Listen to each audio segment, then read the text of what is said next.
Samantala, tiniyak ng DTI ang sapat na supply ng basic commodities sa Pangasinan na tatagal sa loob ng 2 buwan.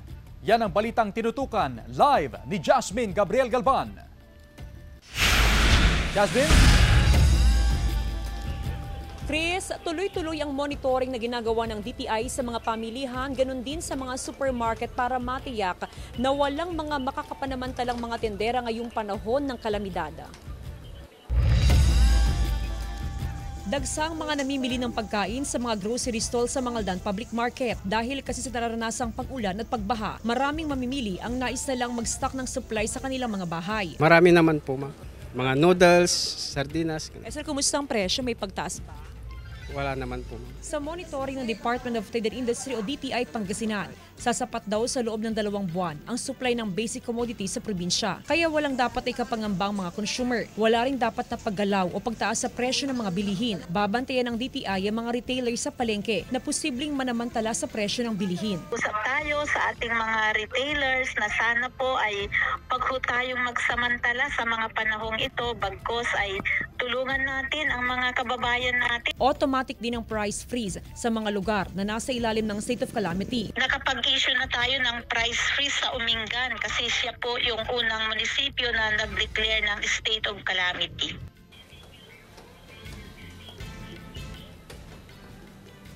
Chris, maraming lugar na sa North and Central Luzon ang nasa ilalim ng state of calamity. Sa probinsya ng Pangasinan, 9 na lugar ang isinailalim sa state of calamity dahil na rin sa malawakang mga pagbaha. Kabilang dyan ang Dagupan City, Calasiao, Mangaldan, Santa Barbara, Binmalay, Lingayen, Malasiki, Mangatarem at ang bayan ng Umingan. Sa part naman ng Region 3, isinailalim na sa state of calamity ang probinsya ng Pampanga, ganun din ang Bataan. Sa Tarlac naman ay 3 bayan ang nasa state of calamity, kabilang dyan ang Kamiling, Paniki at ang Moncada. Habang sa Bulacan naman ay under state of calamity na ang Balagtas, Kalumpit, Paumbong at maging ang Mekawayan. Dito naman, Chris, sa ating kinaroroonan sa Malimgas Public Market sa lungsod ng Dagupan, bagamat nakakaranas ng pag-uulan at medyo may kataasan pa rin ang pagbaha dahil pa rin syempre sa high tide na mas pinapalala pa ng tuloy-tuloy na buhos ng ulan ay makikita natin na napakarami pa rin mga nagbebenta ng gulay kahit na medyo parang floating market ang dating, ay napakarami nagbebenta ng gulay. Ayon sa mga negosyante, marami naman daw o sapat naman daw ang supply ng gulay.